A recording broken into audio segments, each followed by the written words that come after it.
Oh, wait, I'm not live yet. Hold on.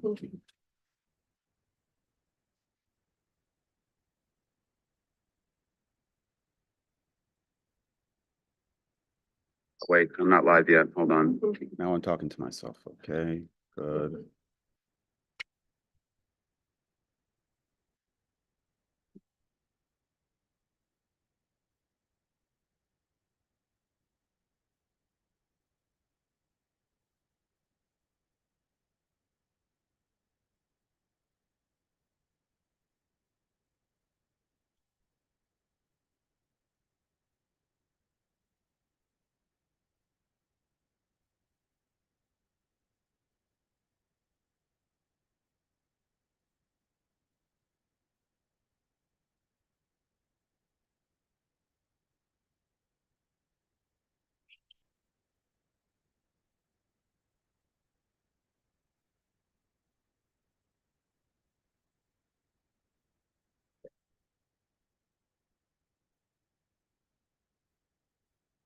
All right. So first of all, happy Hanukkah, everybody.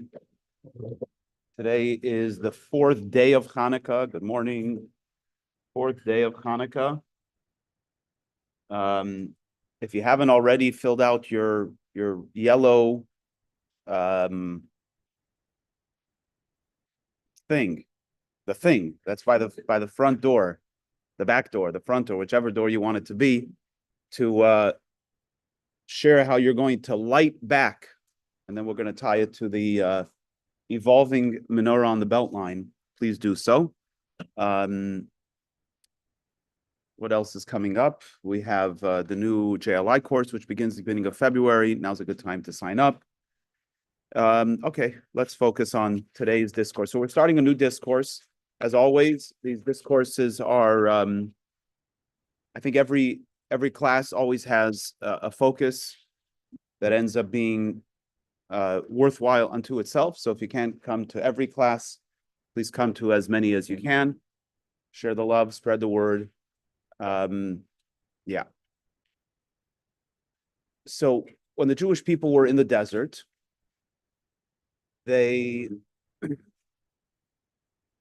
Hashem provided a miraculous food from the heavens known as the man. Word man, or as it's translated in English as manna. Why is manna any more English than man? I don't know, but whatever, it's what it is. So the man, the Hebrew word man, actually means what? And the Torah says that they called it man, himanhu, because they said, what is this? And the Torah describes it as being some kind of mush, looking like coriander, or tasting like coriander seed. Does anybody know what coriander seed tastes like? Oh, you do know coriander seed. Okay. Got it. Doesn't sound like something you want to eat 3 times a day. But actually, the Torah says it was a miracle. The Medrash says that whatever they wanted it to taste like is what it tasted like. It fell from the heavens. They would come out of their tents every morning, and the man would be there. It was protected by a layer of dew underneath the man and a layer of dew on top of the man, kind of like shrink wrapped, which is why we have a board or a cloth underneath the challah on the Shabbat table and a cover as well. One of the reasons is to mimic the protection of the manna. Other interesting things about the manna is that it would not produce any waste. So people would eat it and it would not, it was a bread of heaven, so there was no waste, right? When we eat food, our body parses out the nutrients and the good stuff, and it dispels the unnecessary stuff. But because this is man from heaven, it was all good. There was nothing to discard. To the point that later on, without getting graphic, it's part of the human condition, and you might say, well, like, if only I didn't need to go to the bathroom. But actually, one of the things the Jewish people had a problem with they got sick of the man is because it didn't produce the normal bodily functions. So human beings like to have bodily functions, and they like when the bodily functions work. So this didn't work out exactly that way, but that's also a lot of conversation for another time. But let's focus on the discussion around the man upon which this discourse is based. So on Friday, the Jewish people were instructed to go out and collect a double portion of man. And not to go out on Shabbos morning to collect the usual man. So a little background, they were instructed not to leave the man over at the end of the day. It's a very fascinating concept, right? Imagine if every day at the end of the day, you have to empty your bank account, throw everything out of the refrigerator, and wake up in the morning with complete faith that everything was going to work out the next day, right? I mean, eating is obviously like our most basic need. And every day they were instructed to take whatever's left over. When you go to sleep, whatever's left over, you got to throw it out. With a faith that the next morning, it's not like you can go to the supermarket and buy some new man. It's either going to be there in the morning or it's not going to be there. And so that was every single day, except Friday, Hashem said through Moshe to go and collect the manna, take a double portion, and this time you can keep it overnight. That's what's going to be for you to eat on Shabbos day. Then later on Shabbos afternoon, and indeed that's what happened. The next morning they came, the man was still there, and they said, so in the afternoon they went to Moshe and they said, is this like a process? Should we go back out and collect? And he said, no, this is only for Shabbos. In other words, only on Friday are you to collect the double portion, and only on Friday will be left overnight. And Shabbos is the only day that the man will not be found in the field. So this is our overview of the man. Now, the man has a lot of interesting components to it, a lot of spiritual messaging to it, and we're going to begin to dig into the discourse and begin to unpack what those meanings are. As usual, these discourses, the Chabad Rebbes oftentimes would open up a discourse with a question on a particular subject, and then they're going to go down all kinds of windy paths. And then eventually, for the most part, they come back to answer the question, but not always, because it's not about the question, it's about the journey. Some great scholars said that. Okay, page 4. If you don't have a copy and you want one, they're up here. Hayom Moshe said, Lcluhu Hayom, eat the man today, ki Shabbos Hayom la Hashem, because today is Shabbos for Hashem. Today is a rest day for Hashem. Hayom lo simtza'u basada, today you will not find the man in the field. However, tomorrow, on Sunday, you will. Dr. Rebbe asks the question, Lahavin lama lo yarad haman b'Shabbos. Why did the man not fall down on the Shabbos? Why did it not come down? Why did it not descend on Shabbos? We find that it's not like nature stops on Shabbos. The plants continue to grow, the rain continues to fall, right? So we're saying that Hashem rested on Shabbos, but it doesn't seem to be exactly that way, because we see that the world continues to function. So if the world continues to function, why couldn't the man also continue to function? Everything continues to be influenced from above. Like the passage says in the Medrash, Ein lecha esav, there is no blade of grass that doesn't have an angel that is constantly instructing it to grow. So every single blade of grass has this process that is taking place at every moment, and every single blade of grass is only an example, right? Every creation. We met somebody recently who was sharing how they healed themselves. I actually looked it up. It's very interesting. Cellular meditation, where you meditate on the cells in your body to be able to bring healing to the cells, to heal from, pretty significant kind of chronic illness. I just found it so fascinating, right? There's so much that's beneath the surface on such a finite level, on a level that we can't even see with our eyes, that's operating at every moment. And the Medrash tells us that this is God at work. God, through his own energy, through his angels, every single creation is constantly being nurtured. I mean, it's like if we talk about the idea of changing frequency, like if we change the frequency and we're able to see what was going on, it would be mind-boggling. It's why we don't live in that frequency, because we would become robots in service of God. But fundamentally, every single thing that's in the world, right? We know within our body, everything is constantly functioning exactly so. That's the way it's taking place in our physical earth, in the galaxies, in the spiritual universe. Everything is constantly moving exactly as it's precisely being instructed to at every single moment. So that's question one. Why, if Hashem continues to make this mechanism work on Shabbos, so it doesn't seem like God's getting much rest, right? So why can't he throw in the man into the mix as well? Not so much rest going on. Second question is V'gam mahu Lcluhu Hayom. Also, what does it mean, eat the man today? Now, of course, the verse is a specific, it's an answer to their question. Should we go out and collect the man today for tomorrow? And he's saying, no, eat it today and don't worry about tomorrow. But it's also kind of a broad statement. He could have just said, no, don't collect it. You'll have it for a whole week. But he said, eat it today. In other words, as if this instruction to eat the man is something unique about Shabbos, about Shabbat, right? It may not be the literal meaning, but it's definitely alluded to in his answer. Eat the man today, but don't we eat it every day? Didn't we eat it every day? So what's the emphasis on today? All the days they ate the man. So these are the questions. And as we said, we're going to come back to these questions a little later on.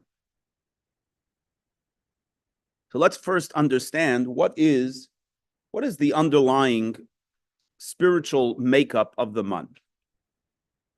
It's written, the verse says that Hashem says, I will now rain down bread from heaven. Why? Now, why do you have to rain down bread from heaven? So you can eat, right? That's not what the Torah says.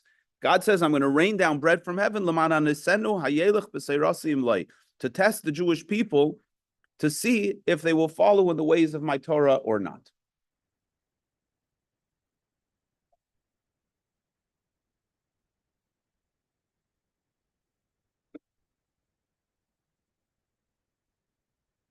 So when did they start eating the man? So the man began to fall apparently before the Torah was given.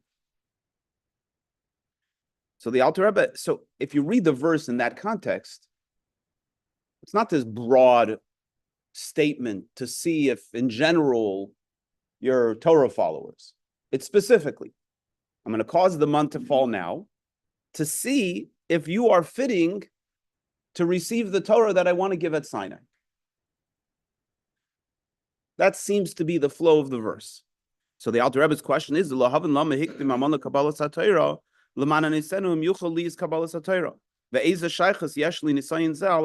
is the connection between being tested about the manna and receiving the Torah?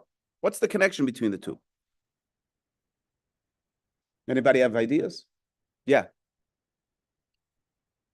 If people can trust in the process of the mind, if they can trust in that, then they can trust in the Torah. Why? Because they're capable of trust. Mm-hmm. So that they have enough in God to have that level of trust. That's your sustenance. That's the thing that keeps you going. So it's about the relationship with God. Yeah. Okay, good.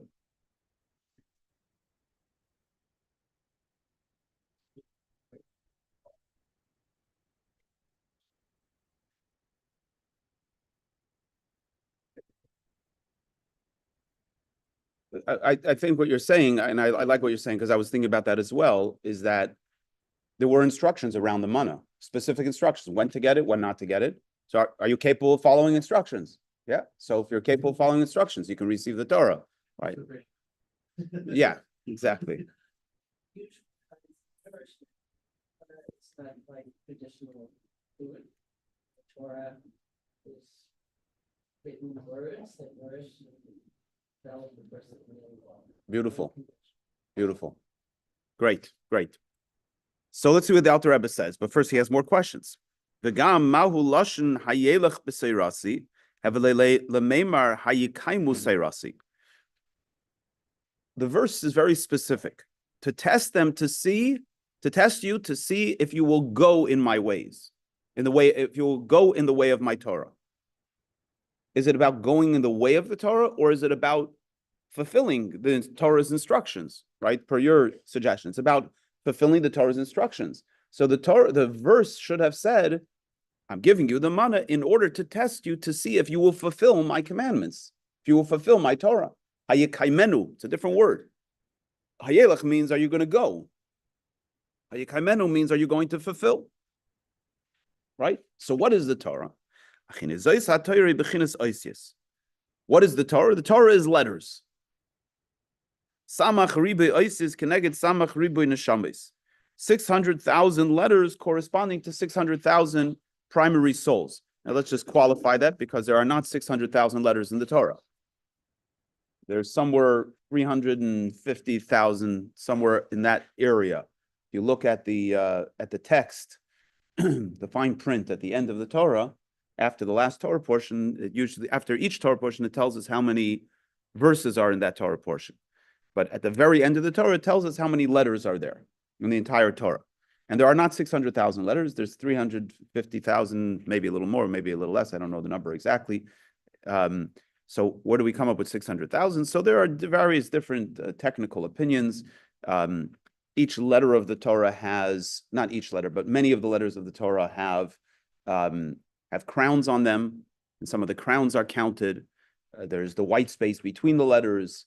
There's a lot of different reasons, but it's more of a spiritual underpinning that there are 600,000 core divine energies manifest in the letters of the Torah, and there are 600,000 primary souls. So even though the Jewish people are made up of millions of people, but there are 600,000 primary souls, and the simplest way for me to explain it, the simplest way I understand it, is if you have a diamond and you shine a light through it, it has many facets. So it's one diamond that has many lights coming from it. And these 600,000 primary souls have many offshoots. It's where the notion of earlier lives has come into people's consciousness, although according to Kabbalah, we don't really have the capacity to have a relationship with the consciousness of a prior life, but there is a relationship between all souls that are connected to one primary soul. It's one of the reasons why unbeknownst to us, we travel in packs. Souls travel together in life. We encounter people in life that are part of our soul, our mother soul, and we're there to support each other in that journey, which is a beautiful idea. You never know who is part of your pack, right? And therefore should always show up whenever you can for the other, even if you don't know exactly if they're your soul partner. Okay, but what are these letters all about? What are letters? The word for letter in Hebrew is os. And in Aramaic, os also comes from the word asa boker, which means the morning has come. So the word os is an expression of movement. There's a movement in a letter,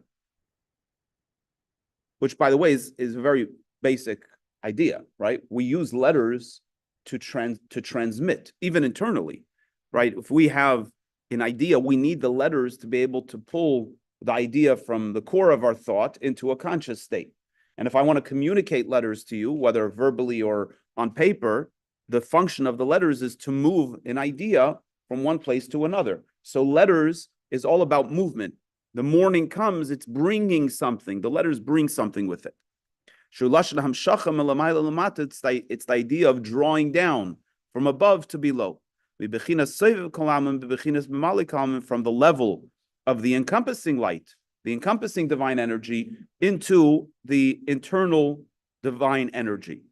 So just without getting into that, because that's not the focus here, but we've discussed many times the concept that there is a divine energy that encompasses all of existence, which is basically the fact that everything exists. God brought a world, all of the worlds into existence, the spiritual worlds, the physical world. He brought all of it into existence. And there's a dimension of essential life that exists across the board. In other words, in a certain sense, I exist as much as the cup exists. And you exist as much as I exist. We all either are or we aren't. And we all are. So the fact that we all are is an expression of the fact that God brought us all into being. And in a sense, God is conscious of the fact that we all are, and he gives life to all of us. So that's the idea of God encompassing all worlds. However, that energy is unfiltered and it's not channeled. So therefore, if that energy was the only energy that all of us received, it would be a really wonky world, because you'd have somebody walking around with the energy of a paper cup, which is pretty boring, and you'd have a paper cup walking around with the energy of a human. It would be a very interesting cup to hang out with, right? So everything needs a very tailor-made energy.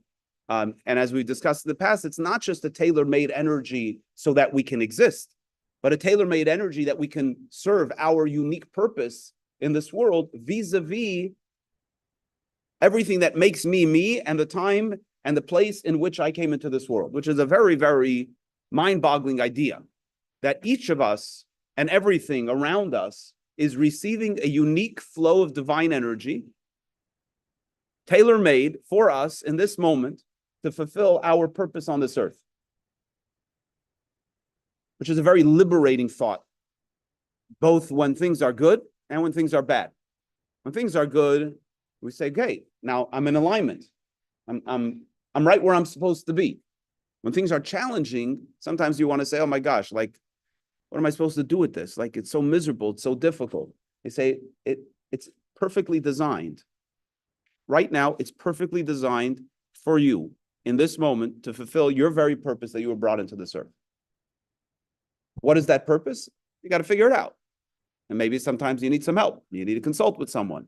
Maybe not. Maybe it's just about being and not trying to run away from the difficulty. I mean, there's the list is endless. But because everything, if any part of what's going on in my consciousness is not by the divine design, then I can discount the whole thing. The challenge is not really a challenge. It's just somebody's picking on me. Somebody's starting up with me. So let me take it out on them. It's got nothing to do with God, right? But when you realize, like, no, every single thing that's going on is by divine design, then nothing rankles you. I'm not saying it doesn't create a challenge, but I'm saying in its purest state, if we really believe that everything that's going on in our lives, everything, your flight is delayed, the rain is interfering with your Sunday plans, the coffee's not hot enough, you know, the banker is sending you a fee you didn't expect, whatever it might be, right? How many times do we get agitated during the week? It's perfectly designed by God for us. Well, sometimes it's there because there's some existential purpose that we're not going to ever figure out. And sometimes it's there because there's something we need to work with in our character. Sometimes there's some opportunity that's coming our way and we're only going to find it through, bumping into the darkness in front of us. But whatever it is, if you believe that God is orchestrating it, then it has purpose. Now, how do we know God is orchestrating it? Because every single thing has a unique divine energy that gives it its flow, gives it its energy. Somebody once said, how do I know that I have purpose today? Because if I didn't have purpose today, God wouldn't have restored my soul to me today. If God said, I'm done with you, last night would have been the end. But God said, no, I'm not done with you. And the proof is I put your soul back in your body for another day. What happens tomorrow? I don't know. But today, right now, God put my soul back into my body. I'm energized again. So I have some purpose here. Okay, now let me look around. This is here. This is here. God is giving this energy. God is giving this energy. God is giving this energy. God is giving all of you energy. This room, this table, this coffee, my sweater, everything is being divinely energized in a unique way. Everybody's getting exactly what they're supposed to have. So therefore, this environment right now is perfectly designed for me. So that's the idea of the flow of general existence that God gives to all of creation being drawn down with the letters are drawing it down into each specific creation according to its specific needs. Did I overdo that? Did I underdo that? Did I just right? Thank you. What you were saying is largely making exclusively describing permeation, the individual energy and purpose that we are endowed with, leaving me wondering a little about the encompassing. It sounds like that's a little more mysterious. Good. I appreciate you asking that. So, so first, just in a broad sense, you've got an encompassing energy that ultimately channels down. But think of it like this. Think of it as you walk into an environment and you're present. You take into your consciousness the totality of the environment. But are you looking at something specific? You're not. Not at the first moment. The first moment it says, I'm here. I see, I feel, I know. Now let me look. What's that chair made out of? What's the energy? What about that paper plate? Is it going to serve my need for the bagel? What about that person? What is that? How's that person dressed? What is that interesting thing they're wearing on their head, in their ear? People wear all kinds of interesting things these days, right? In other words, what you did yourself is you started with a broad consciousness and you moved your consciousness into a specific thing. By the way, it's interesting on the receiving end, people, right? If you walk into an environment, you, Stanley, walk into an environment and you take into account the totality of the environment, but you're not paying attention to me, I don't feel your attention, right? I see you and I know that I'm in the totality of your experience, but I know that you're not paying attention to me. When you shift your focus to me consciously with your eyes, let alone if you come and talk to me, now I know you're focused on me. My relationship to you changes from this encompassing kind of flow to the personalized flow. So it's not like God changes in this experience. God brought everything into being, but God's bringing everything into being is this encompassing general energy. And then bringing every individual thing into being is a personalized energy. And it's not a one-time event. It's constantly being repeated. God is constantly in this state of encompassing flow and in a personalized flow, not only to bring it into existence, but to continue to give it its life, which is why we have the capacity to not only build a relationship with God on a personal level, but also on a transcendent level and vice versa, right? Sometimes we can think, okay, yeah, I have this broad relationship with God. God's out there, I'm here. So no, you also have a very personal relationship with God because God's interested in you. Conversely, you might say, well, look at my life. My life is very finite. It's very restricted. It's very it's made up of my little world. Do I really have a relationship with this transcendent God? And the answer is, of course. Each one requires a different type of effort and a different type of focus and at different times, but ultimately, both of those dimensions are available to us. Any other questions, comments? Okay, so the letters is this idea of bringing down the light from the high place to the low place, the transmitting, moving energy from one place to another, moving ideas from one place to another, and so on. Which is also why letters are called, by way of analogy, horses. Kisirkav al susecha, like the verse says in the prophet Habakkuk, when you, Hashem, ride on your horses, your chariots bring salvation. What does it mean? God is riding on the horses.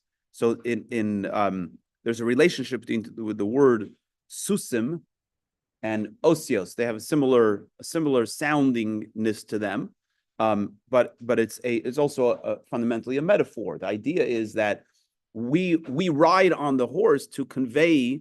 We need the horse to help us convey information, right? You want to get from one place to another, you need a horse or a Mercedes. But yeah, yeah. So God rides on a horse to, what is God? God needs a horse to transfer. He uses the letters to be able to manifest himself. Again, letters, by the way, are both letters, literally, right? But think about letters in the human condition. Letters in our brain are not letters.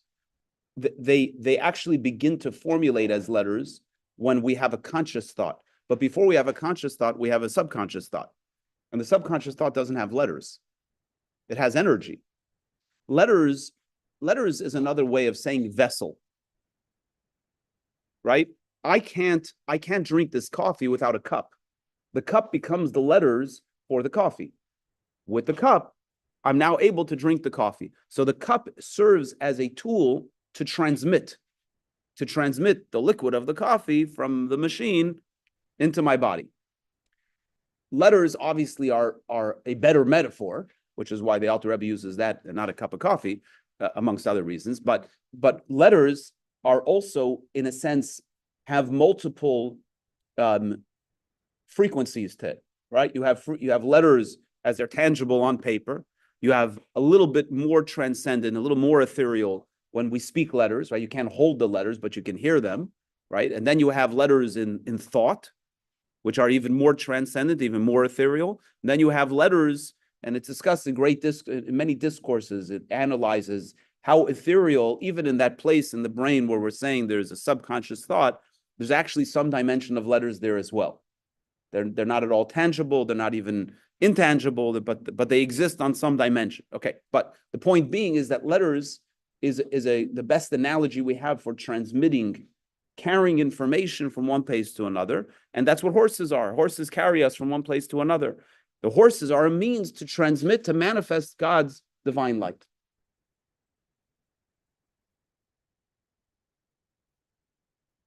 Ki yadua she'isavas ha'olam is me'ayin liyesh, hi bechinas ha'ara de ha'ara.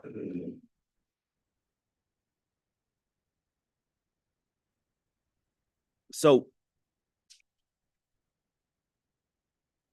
let me give a general introduction to this teaching that we're going to delve into now. Again, it's an idea that we've spoken about many times, but every time we learn it, we gain a deeper understanding of it, and I think it lies at the core of so much of not only of Hasidic thought, which it does, but also of Hasidic practice, of a spiritual practice. Because all of spiritual practice is ultimately related to the relationship that we have with God. And when we understand some dimension of what's available to us in that relationship, we show up more authentically in the relationship. So the basic idea is this: God is infinite. And since God is infinite, so whatever is going to be manifest from God is going to be infinite as well. We're finite.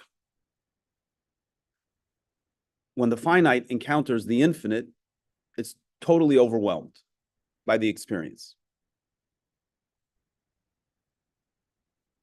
And yet, it's only God himself that has the power to create.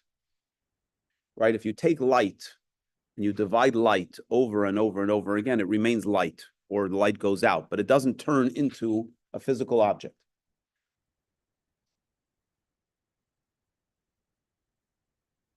God is infinite. So God, no matter how much God is going to manifest, it's going to remain infinite. And it's not going to, in a passive way, it's not going to turn into a physical reality. Which is why we have the concept of yesh me'ayin, creation ex nihilo, something from nothing. To bring a finite world into being is not something that can happen passively.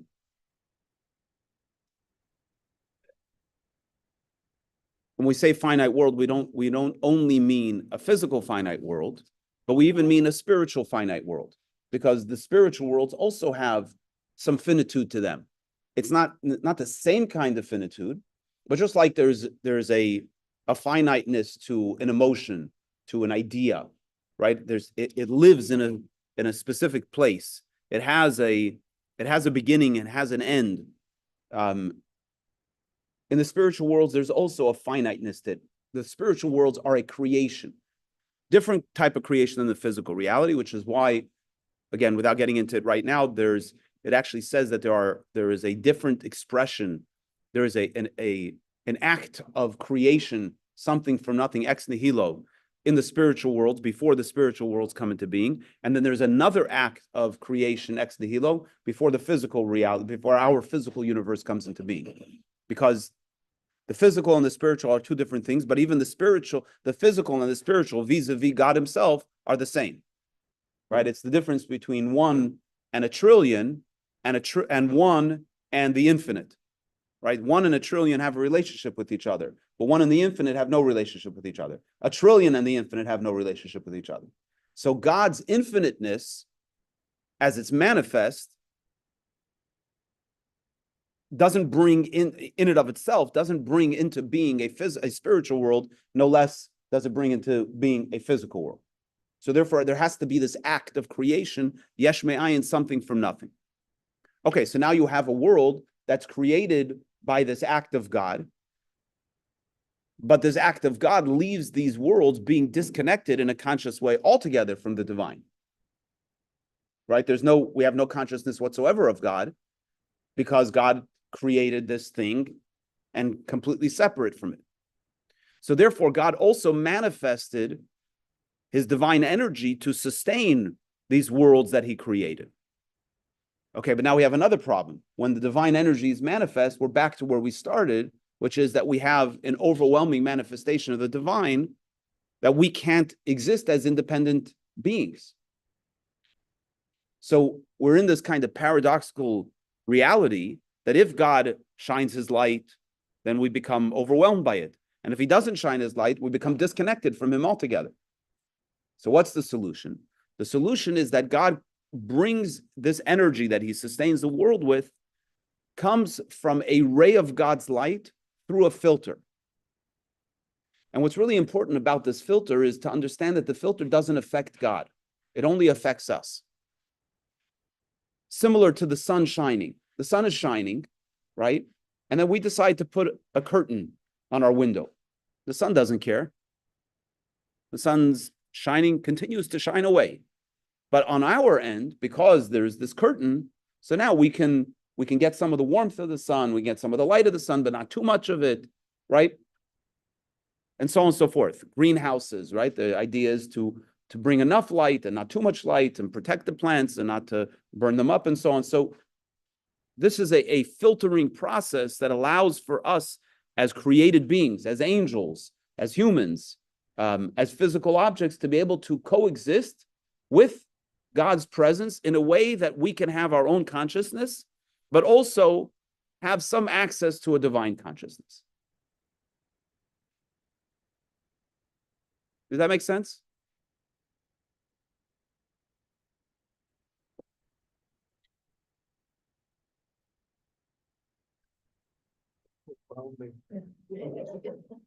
It's easier to say God is everywhere and leave it at that. When you start thinking about The specifics. and the specifics start getting smaller and smaller and smaller, it's overwhelming. Yeah.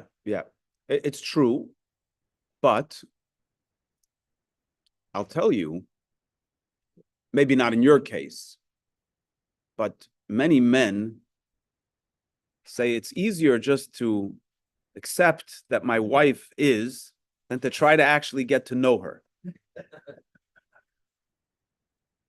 But the reality is that if you just accept, you're not in that profound of a relationship, right? In other words, there is no question that there is a dimension to our relationship which is pure and whole and complete by saying Hashem is here, Hashem is there, Hashem is truly everywhere. There's no question about it. But who sings that? Children sing that, which is, there's a purity to that. There's a purity to that. Says the Kabbalist says, the master says, I want to pray according to the knowledge of this child, right? The great master yearns to be able to pray with the sincerity of the child who just knows God is there, I'm here, God, we're connected, right? There's a purity to that. But it's also in Hasidic thought framed as animalistic. Why? Because what is an animal? A trained animal. You put a harness on it, you put a yoke on it, and it follows orders. And while that's important for an animal, and it's important at times, I'm sorry, it's not exercise. We're being obedient. Well, you can be exercising free will because you can choose to be obedient. You can choose to be obedient. And by the way, a lot of religious practices in every faith, people embrace, or a lot of spiritual practices, people embrace them with total faith and obedience, which, by the way, is absolutely fundamental when you're beginning a journey of any faith. And this has been emphasized. The Rebbe, would often do in a lot of the Rebbe's English correspondence, where people were exploring, especially scientists exploring God and so on. The Rebbe would say, like, you go to you go to the doctor, right? And the doctor says, I diagnose you. You need some penicillin. And you say, listen, doctor, I appreciate your diagnosis, but before I'm going to take the penicillin, I need to understand, what does the penicillin do? And help me understand how the body works. And why is there infection in the first place? And what is the heart all about? And what is the brain all about? And what is the kidneys all about? And the liver? The doctor says, you'll be dead by the time, we get that all figured out. Right now, you need to be obedient. Just follow instructions, which, by the way, how many of us walk out of the doctor? Now they do everything by phone, but back in the day, they used to scribble something on a piece of paper. And you can't even read the doctor's handwriting, but on faith, we take that paper, you go to somebody else that you don't know behind the counter, and you give it to them, and they give you a bottle of stuff, and you start popping the stuff in your mouth on complete faith, right? But nobody questions. I need to actually, we all understand that you're not going to start interrogating the doctor or the pharmacist. I mean, you should make sure you got the right medicine, but you're not. Why? Because it's going to take a lifetime to learn all that stuff, or at least a significant amount of time. And right now, the moment calls for obedience. In our relationship, in any spiritual practice, it has to begin with that obedience. In a discourse from the fifth Rebbe, he talks about the idea of a lever, right? You put a lever underneath something, it lifts the whole building. So this is called in Hasidic talk, it's called Kabbalat Ol, which means to accept the yoke, like a bull, like an ox. You accept the yoke. That's the starting point. But it's a choice that you make. It is a choice that you make to accept the yoke. But if we stay there, then it's animalistic. Why is it animalistic? Because what part of us embraces the accepting of the yoke? A very base part of us, not a sophisticated part, not a thinking part. It says, this is what's called upon. I'm going to do it. I'm actually suspending my thinking. I'm suspending my feeling. I'm just moving to the obedient action part of me to do what I need to do. Well, that's great. That's one part of you, of who you are. It may be a very foundational part of who you are, but it's only one part of you. And in our relationship with God, we need to bring the totality of who we are. So we need to filter it up to emotions and to intellect, and we need to think about it. We need to engage with it on multiple levels. Very good. Thank you. Yes, that's the flow. First we will do, and then we will understand. But if we just do, we will do. By the way, we fall back on the we will do as well. There are times when we lose our, we're not feeling it, or our mind is not giving us the right reasons today. So what do you do then? You got to fall back on faith. You got to fall back on the we will do. So these things are interconnected. How did we get into that last discussion?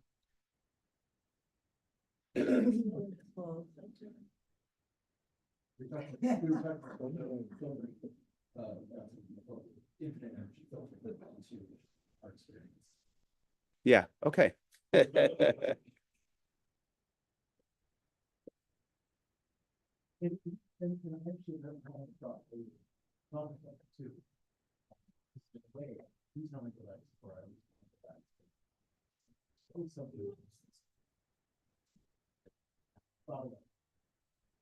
Often feels as if there's some huge universal truth that I just catch different glimpses of different angles. I'm just like, you look at that diamond, you're never going to see the sun reflections twice. Talk about filtering that energy through all the letters of the Torah that actually there. Yeah. Yeah. And because letters are only a vessel, there are many layers that we can continuously dig. Yeah. Okay, let's read some of this in the text. Okay, so bottom of 6. It's known that the divine energy, which brings the worlds into existence, from nothing to something, is a reflection of a reflection, or I don't like that translation. I'm going to translate it a ray of a ray. In other words, it's a very, very filtered light. Why? Because God's name stands alone. Now, this is a verse in Psalms. We say it in the prayers every single day. But look at the words, very specific emphasis. Because God's name stands alone. Shemai hainu bechinas malchusai. What is his name? The name of God is a reference to God's attribute of kingship. In Hebrew, the lowest of the 10 spheres known as Malchus. Shehi machshava hakduma, which is the original thought that God had to Ana Emlech, that God said, I want to create. God said, I want to be a king over creation, so therefore I need to create so that I have a creation that I can be a king over. That thought alone, Shemimenu Nivra Eilamais, that thought alone brings creation into being ultimately.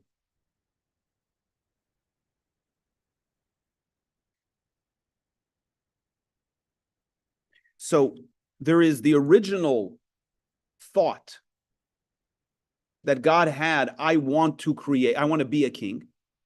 So when we have a thought, when humans have a thought, then we begin a process, a creative process, until we ultimately come to actually bring the thing into fulfillment. But God, when God says, I want to, when God has this thought arises, I want to be a king, it all happens. It all comes into being. But even within God himself, there's also an event that takes place, which is the act of creation. In the beginning, God created the heavens and the earth, and God said, let there be light, and God said, and God said, and God said. So there's the fact that everything comes into being, and then there's the specific act of creation. Ushemayu gam kein bechinas levadei. This aspect of God's name, meaning the aspect of God's name, which is the original thought, I want to be king, is levadei, it remains for God himself. In other words, once God brings the world into existence and he's interacting with the world, okay, so then it's obvious that God's name is now serving a function of this relationship. But before God's interacting with creation, in that original thought that God had, I want to be king, God's name is formulated there. And once God's name is formulated, you would think that maybe it now has a relationship with another. And that's what the verse is saying, is that Kiniskav Shemay Levade, that God's name is for him alone. At that level, God's name is only for him. Even though it already is coming into being, but it's still connected with God's essence. Let me elaborate a little bit on this. What is a name? A name is a tool by which others can communicate with you. There are probably some, it's a label. There are probably some layers where a name is helpful to us for ourselves. But that also may not be entirely true. It may only be so because we have a consciousness of others that we need to be able to create differentiation. In other words, if we were the only being in the world, would we need a name? Do we need a name to have an identity? Or do we need a name only because we have others and now we need to identify that way? But I'll let you philosophize that in the shower tonight. But even so, even if the answer is that we don't need a name if we're all alone, the idea of a name means that it's not just me, there's already me and something.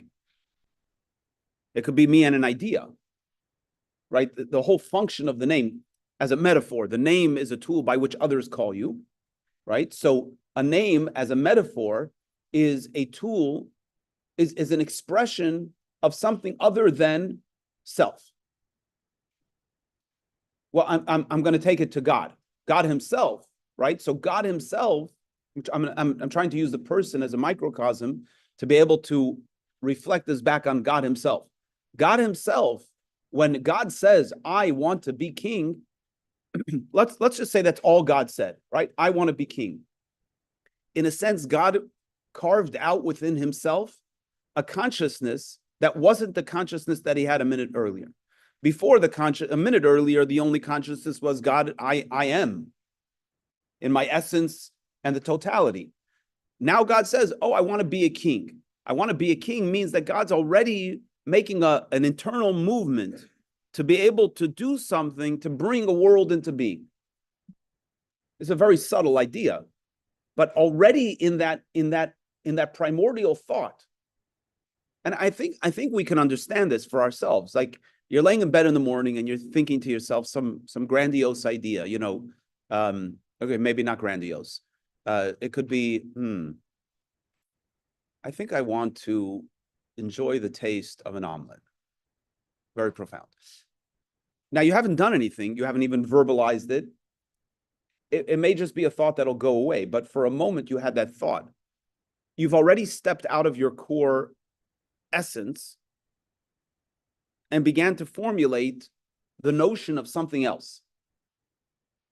When God says, I want to be a king, the only way God can be a king is if there's a world and there's created beings. So therefore, even in that primordial thought of I want to be a king, now God has a name. But because those beings didn't come into being yet, so where's God's name? It's for himself. It is his name, but it's so intimately connected with God's essence that it's almost as if he doesn't have a name. It's the light. The parallel oftentimes is used, the black light in the sun, right? The first expression of the sun's light is black. Why? Because it's so bright, it can't even manifest. Literally, if you look at the sun, the core of the sun is the first rim of the sun is black. The light is so powerful that you can't do anything with it. But it's there.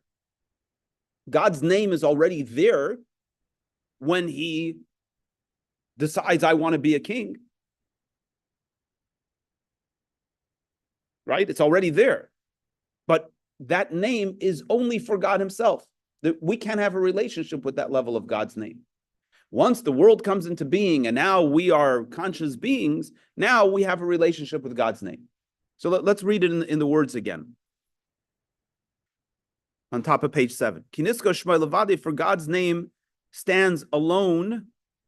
Shmoi Hainu Bechinis Malchusi, his name is a reference to God's kingship, which is Shi Machshava Keduma Ana Emlech, which is God's primordial thought of I want to be a king.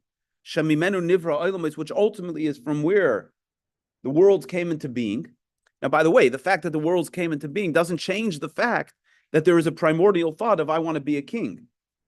In other words, it's not linear. It's not like for us when we actually go ahead and make the eggs, the omelet, right? The thought is irrelevant at this point.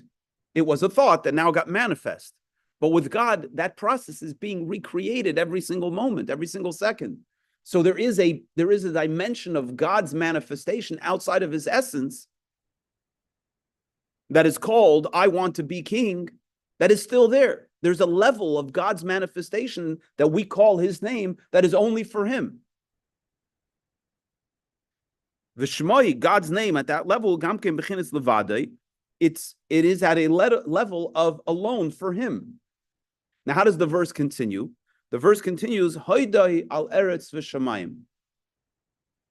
The verse continues that a ray or his glory is on the heavens and the earth, which means that a ray of that name is what ultimately comes down to manifest to bring the world into being or to have this interactive relationship with God. Which the point being is that when we are interacting with God, we're interacting with a ray of God's light.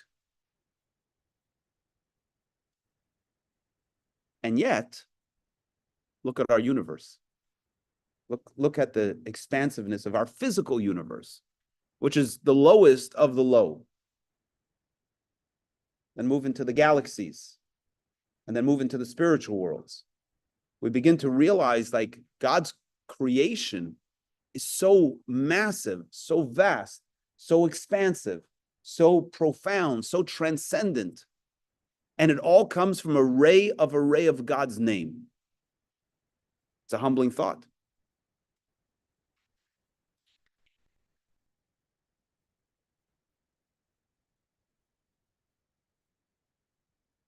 And we'll stop with that humbling thought. We'll end with that humbling thought. Any questions?